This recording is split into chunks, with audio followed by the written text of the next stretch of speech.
दोस्तों आज राम नवमी है और ऐसे युग में प्रभु राम की प्रासंगिकता और भी बढ़ जाती है जिस युग में लोग सत्ता और राज करने के लिए अपने भाई का, अपने बाप का, महिलाओं का, लोगों पे अत्याचार करते हैं। शहर के शहर को नष्ट कर दिया जाता है।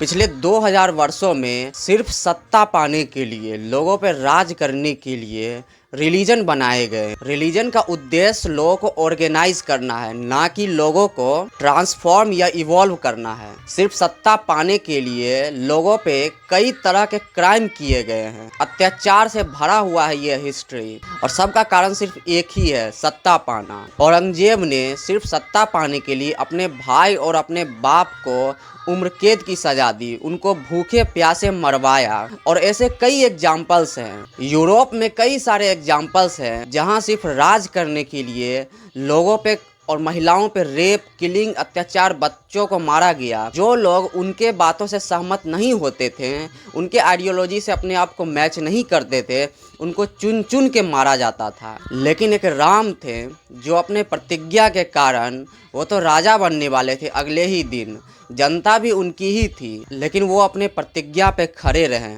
और समझिए कि एक व्यक्ति जो अगले दिन ही राजा बनने वाला है वो वनवास चला जाता है। देखिए राम के पास ऑप्शन तो था कि वो अपनी प्रतिज्ञा तोड़ देते, क्योंकि जनता तो उनकी थी, ऐसा कोई विद्रोह होता नहीं। लेकिन आने वाली पीढ़ी और समाज क्या सीखेगी इससे कि राम ने सत्ता पाने के लिए अपनी प्रतिज्ञा को तोड़ दिया, अपने माता पिता को दिए हुए वचन को तोड़ दिया, सिर्फ एक सत्ता पाने के लिए। और जिस पत्नी के लिए एक बहुत बड़ी सेना का गठन किया, कई सारे लोगों को ऑर्गेनाइज किया, लंका में जाकर के रावण को मारा, बाद में जनता के लिए ही उस पत्नी को भी छोड़ दिया। तो हमें ऐसे राजा की जरूरत है, हमें ऐसे शासक की जरूरत है जो जनता को पहली प्रायोरिटी पे रखे, जनता के सामने अपने प्रायोरिटी, अपने सुख दुख और अपने एस्पिरेशंस को भी छोड़ दे। यही लीडर होता है। इसीलिए राजा तो सिर्फ राम ही हुए, ना कि हमें ऐसे राजा की जरूरत है जो सत्ता पाने के लिए गलत को देखते हुए भी उस पर आंख बंद कर लें, मूर्ख को मूर्ख ही रहने दें ताकि वो मूर्ख हमें वोट दें।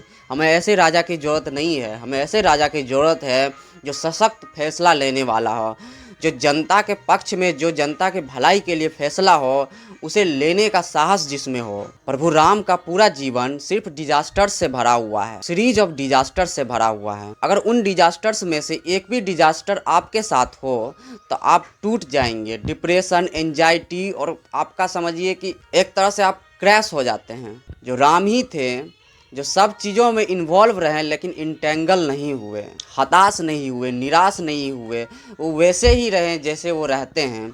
तो उन्होंने एक पॉसिबिलिटी दिखाया हमको कि चाहे आउटर सिचुएशन कैसा भी हो, हमें इनर अपने भीतर किस तरह से रहना है, और हर चीज़ों का उन्होंने मुकाबला किया। आजकल के समय में सिर्फ असहमति के कारण लोगों को मारा जाता है, उनको जेल में डाला जाता है। विपक्ष पक्ष के प्रति शत्रुता रखता है, पक्ष विपक्ष के प्रति शत्रुता रखता है डेमोक्रेसी में। वही राम थे जो रावण को मारने के बावजूद भी जो रावण का गुण था उसको एक्नॉलेज किया और लक्ष्मण को बोला कि जाओ उनसे सीखो जो गुण तुम्हारे काम आएगा।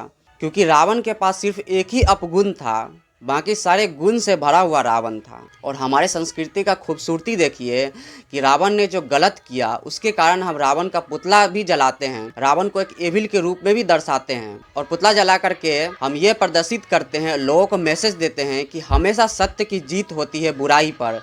लेकिन रावण का जो अच्छा चीज़ है, शिव तांडव स्तोत्र, उसको हम हर जगह शिव मंदिर में गाते भी हैं। तो ये आपके लिए भी एक मैसेज है कि हर व्यक्ति में अच्छी और बुराई चीज़ होती है।